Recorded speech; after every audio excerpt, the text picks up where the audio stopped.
Assalamualaikum warahmatullahi wabarakatuh. Perkenalkan, nama saya Ragil Sriwahyuningsih dari Program Studi Pendidikan Bahasa dan Sastra Indonesia Universitas Islam Majapahit. Kepada yang terhormat Bapak Ahmad Fatoni, selaku dosen pengampu mata kuliah Sejarah Sastra. Nah, pada video kali ini saya akan melakukan wawancara dengan salah satu sastrawan di Mojokerto. Beliau adalah Bagus Sambudi. Bagus Sambudi merupakan seorang sastrawan yang menekuni bidang menulis sastra, baik puisi, cerpen, dan untuk saat ini beliau masih gencar untuk menulis novel. Nah, saat ini beliau menetap di Desa Sampang Agung, Kecamatan Kutarjo, Kabupaten Mojokerto.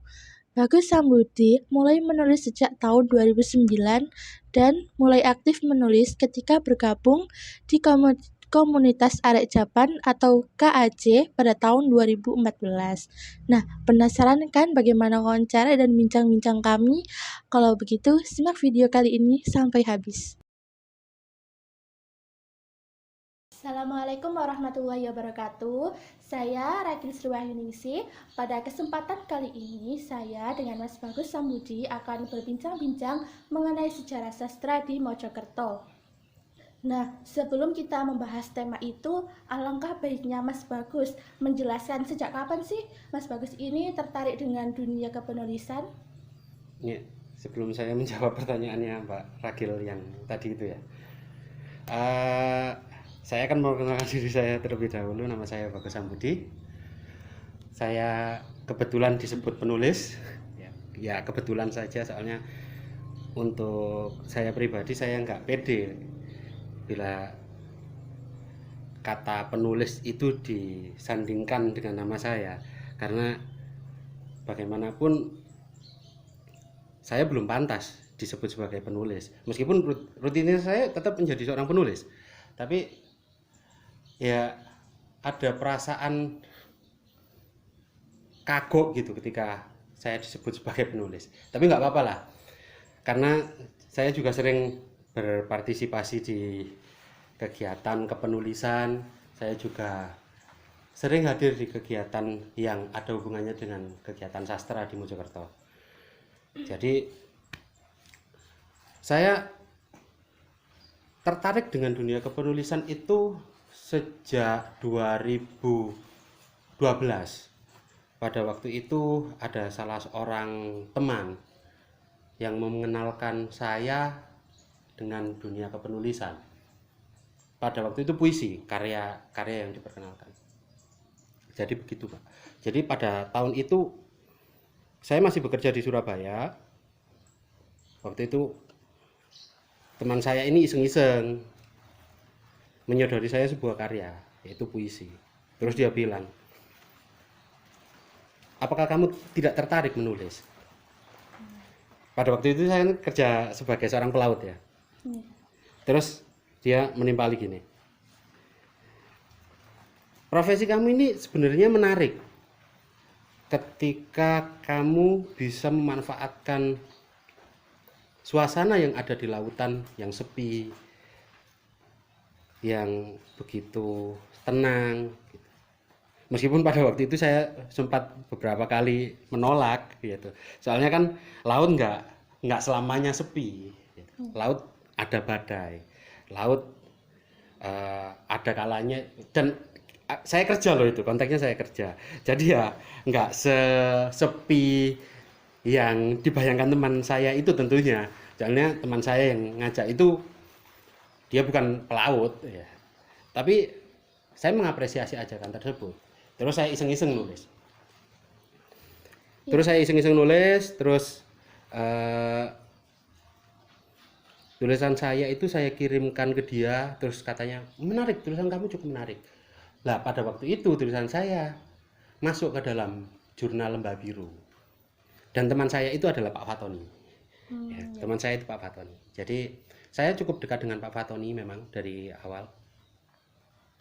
Ya, itulah awal saya terjun ke dunia kepenulisan yang dalam tanda petik harus diterbitkan. Cuman kalau kita berbicara lebih jauh lagi, sebenarnya saya tertarik dengan kepenulisan itu, dengan dunia tulis menulis sastra tentunya itu sejak saya SMP. Ketika itu saya berpartisipasi dalam lomba deklamasi puisi ya. Dari situ saya juga tertarik sih, dari situ loh, dari situ saya bibit-bibit ketertarikan itu muncul dan berkembang, tapi kemudian harus padam ketika saya melanjutkan sekolah di SMK pada waktu itu.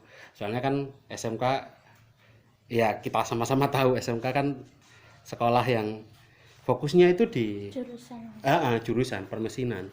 Jadi hal-hal semacam ini mustahil bisa berkembang di situ.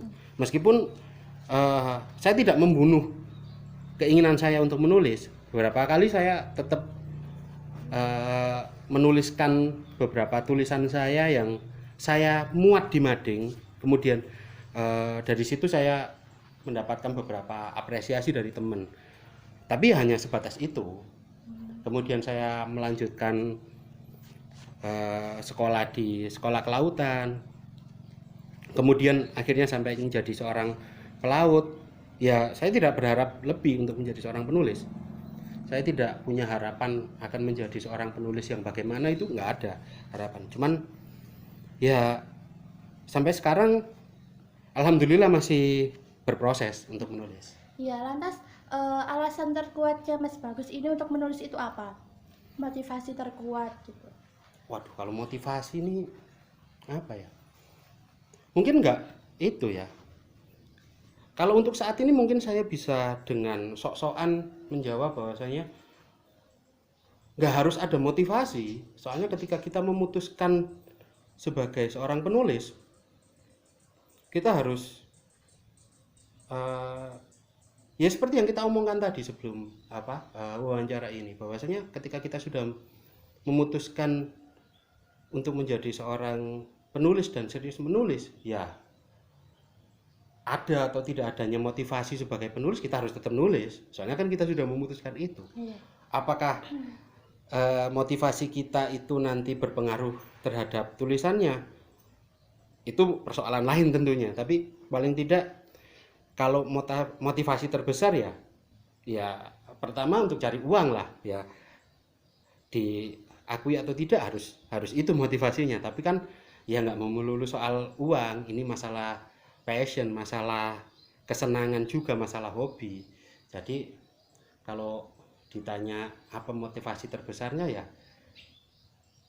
ya nggak ada sih ya. Ini hanya semata untuk menghidupi keinginan saya untuk terus menulis. Ya, bicara tentang motivasi, ini adakah semacam tokoh sastrawan yang membuat Mas Bagus ini terinspirasi untuk menjadi penulis? Ada, banyak. Bisa diceritakan siapa beliau?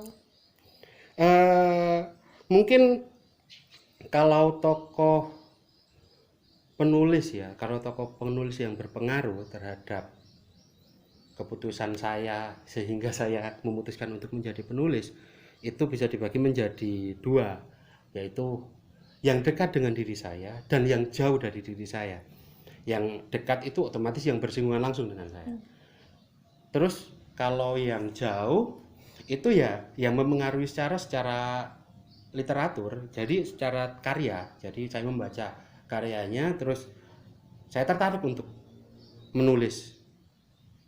Jadi kita bahas yang itu tadilah, yang dekat dengan saya. Karena ini yang paling penting menurut saya. Jadi salah satu yang paling menyemangati saya dulu di awal itu adalah J.R. Sumuko. Jadi dia itu masih saudara dengan saya. Jadi beliau yang mengajak saya ke komunitas-komunitas. Beliau yang mengenalkan saya dengan pergerakan sastra. Dia yang mengenalkan saya dengan beberapa tokoh-tokoh yang kemudian mempengaruhi saya secara kuat dalam dunia kepenulisan. Kemudian berikutnya ada Mas Kiki Effendi, di mana beliau memotivasi saya bahwasanya menjadi penulis itu harus produktif.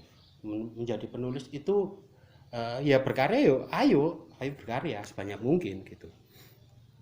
Terus kemudian ada Pak Fatoni itu sangat berpengaruh, Iya.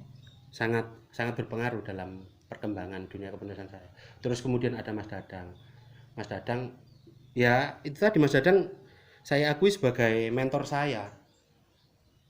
Terlebih ketika beliau menunjukkan bahwasanya menulis itu seperti ini loh, gitu. Jadi beliau itu sangat berpengaruh ya, otomatis pasti sangat berpengaruh dalam kepenulisan saya. Meskipun karya beliau dengan karya saya pasti berbeda bentuknya, gitu. Tapi beliau sangat berpengaruh. Untuk saat ini apakah masih saling komunikasi dengan nama-nama yang sudah disebutkan tadi? Oh, pastinya, pasti. Hubungan kita cukup dekat. Ya, ya kecuali Mas Dadang ya, soalnya Mas Dadang sekarang sudah tinggal di luar pulau, masih ada di Samarinda, jadi Iya. komunikasi kita nggak begitu lancar, tapi kita masih tetap Masih berkomunikasi. pindah-pindah ya. Kemudian selama menjadi penulis ini sudah berapa banyak penghargaan yang Mas Bagus peroleh? Penghargaan nggak banyak, penghargaan yang saya dapat nggak banyak. Cuman apa ya, penghargaan itu saya anggap sebagai apresiasi terhadap kegiatan menulis saya. Meskipun beberapa ada penghargaan yang datang ketika memang saya pas butuh-butuhnya, ya. Jadi kan ketika saya ingin diakui sebagai seorang penulis di keluarga saya, salah satu contoh, saya pernah memenangkan salah satu lomba, tapi lomba biasa lah gitu. Dan kemudian hadiah dari lomba itu dikirim. Pada waktu itu 2015 kalau nggak salah, itu ada salah satu lomba menulis yang hadiahnya itu dikirim ke rumah.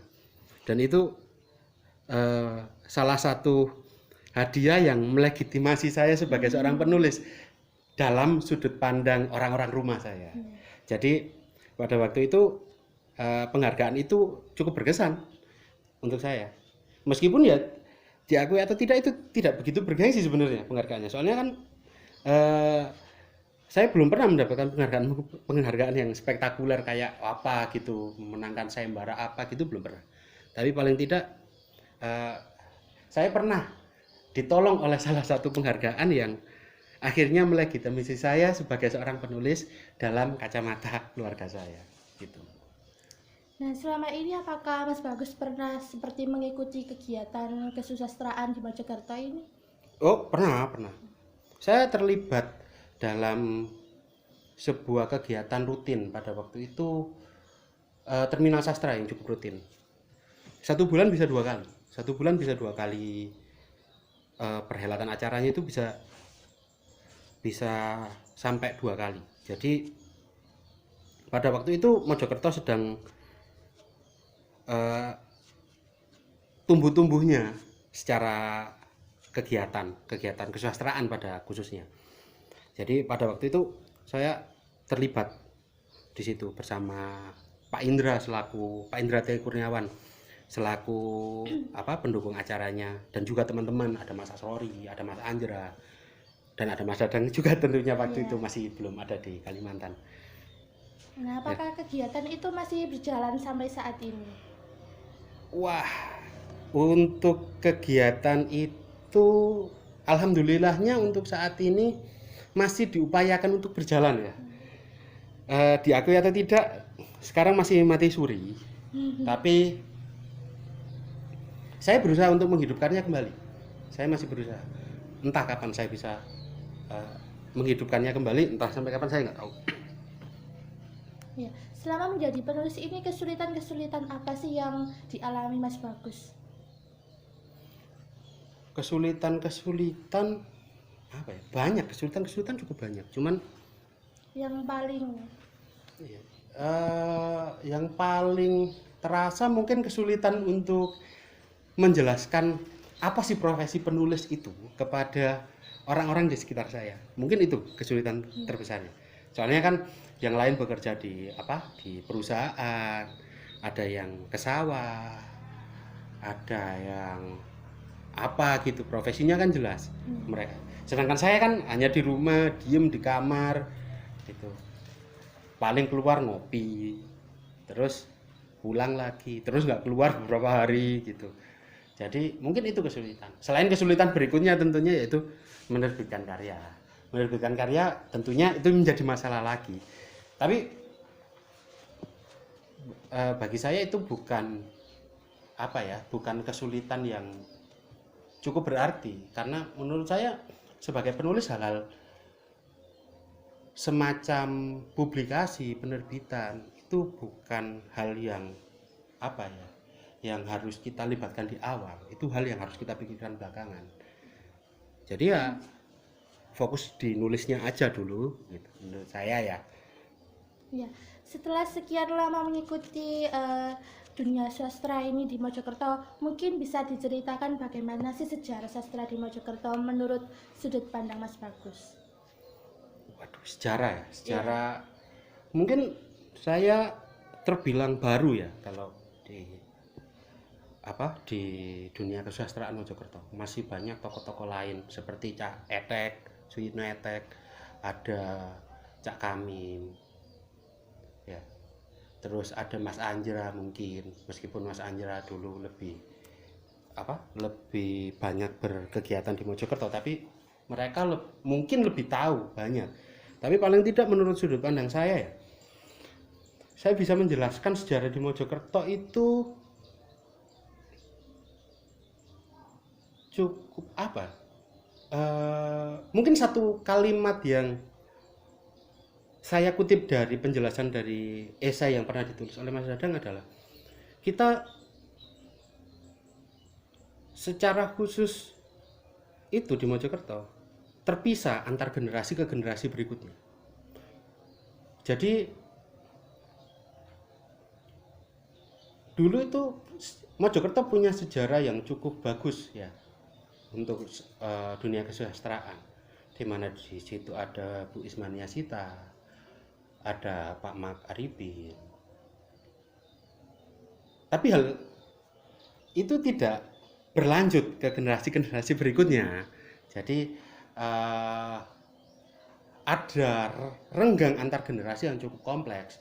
Jadi dari kita menurut sudut pandang saya dari Bu Is ke Pak Harjono itu ada rentan waktu yang cukup panjang. Dari Pak Harjono ke generasi-generasi berikutnya juga ada cukup gap yang cukup panjang. Terus dari generasi Mas Dadang saja sampai ke generasi saya itu ada gap yang cukup panjang, dimana regenerasi di setiap penulis itu nggak berjalan cukup baik, nggak seperti teman-teman yang ada di beberapa daerah yang memiliki regenerasi yang cukup baik ya. Jadi kan ada beberapa tokoh yang di sana ada mempengaruhi penulis lebih muda, terus akhirnya penulis tersebut bisa menghasilkan karya yang terbilang mumpuni lah untuk kelas-kelas nasional. Tapi secara khusus sejarah di Mojokerto itu tidak bisa kita sapu bersih sebagai sebuah perjalanan yang terputus juga, karena apabila kita menengok ke kitab Babonnya dulu, ada sebuah naskah yang diakui sebagai naskah dunia.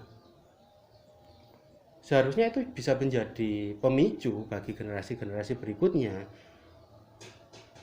bahwasanya kita punya tinggalan peradaban yang cukup mumpuni sebagai seorang penulis. Tapi yang menjadi pertanyaan saya, kenapa hal tersebut itu tidak terjadi gitu. Ada apa di Mojokerto itu? Itu selalu pertanyaan yang muncul di benak saya. Ya. Nah, sebagai penutup nih, pertanyaan terakhir, apakah Mas Bagus ini sampai saat ini masih aktif menulis gitu? Iya, saya masih aktif menulis. Ya. Masih aktif menulis. Saya setiap hari masih berusaha untuk menyelesaikan beberapa tulisan saya, meskipun dulu awalnya saya menulis puisi. Ya. Terus terpengaruh oleh Mas Dadang, terus saya lebih banyak menulis cerita pendek. Dan untuk saat ini saya hampir tidak menulis puisi dan cerpen. Justru saya sekarang sedang getol-getolnya menyelesaikan manuskrip novel. Jadi saya lebih tertarik untuk menulis yang panjang-panjang gitu. Ya, tapi semua itu masih dalam bentuk tulisan yang belum bisa dipublikasikan. Bukan belum bisa, tapi belum saya publikasikan. Karena ya banyak alasan lah kenapa saya tidak mempublikasikan tulisan-tulisan tersebut. Kira-kira sampai kapan menekuni bidang menulis ini? Waduh, ini pertanyaan yang cukup berat. Karena secara ego pasti saya akan menjawab sampai tua, sampai saya masih mampu untuk menulis saya akan menulis. Tapi kita harus realistis ya. Oh, enggak. Menurut saya pasti akan menulis terus. Saya berusaha untuk menjadi orang yang sok gagah dan berkata, oh saya akan menulis selamanya. Iya, gitu. Ya, nah cukup sekian bincang-bincang kami. Terima kasih atas kesempatan dan waktunya, Mas Bagus. Ya. Semoga video kali ini bermanfaat. Wassalamualaikum warahmatullahi wabarakatuh.